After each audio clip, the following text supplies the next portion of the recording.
advanced surgical navigation.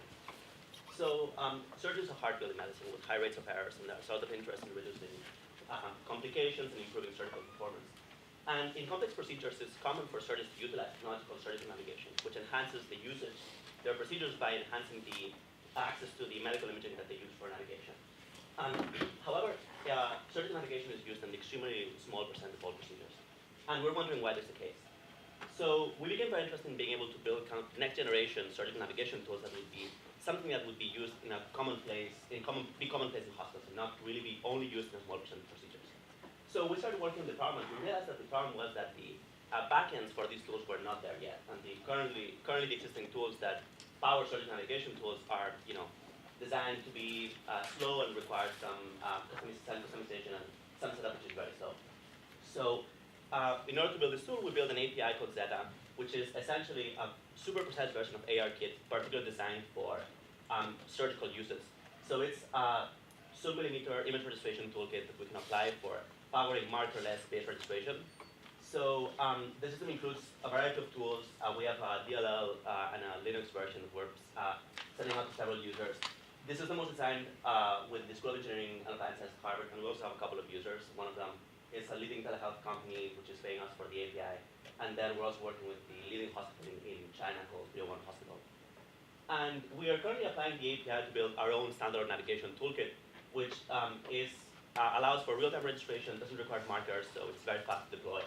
Our registration accuracy is like 3 times superior to marker-based registration systems, which are out there. We use low-cost hardware, depth cameras, and just a hard to build the actual device.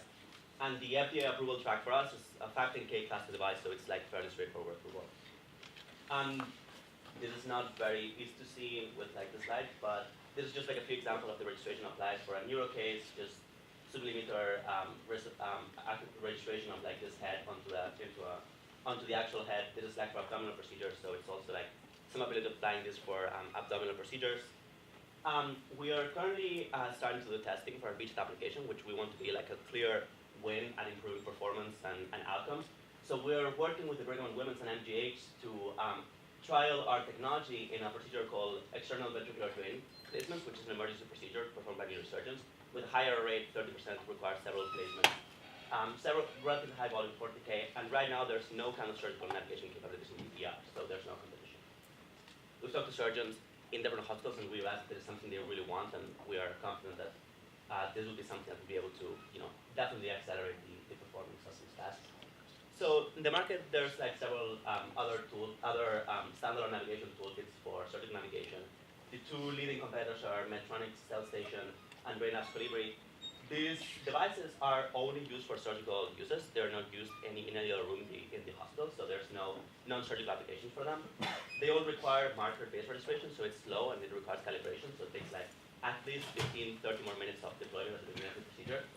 The accuracy is between 1.5 and 2 millimeters. It is like in their 510K reports, and the cost of the devices is like approximately between $800 and $900,000. So our device can be deployed in an OR and ER setting. It does not require markers, so it's very fast to deploy.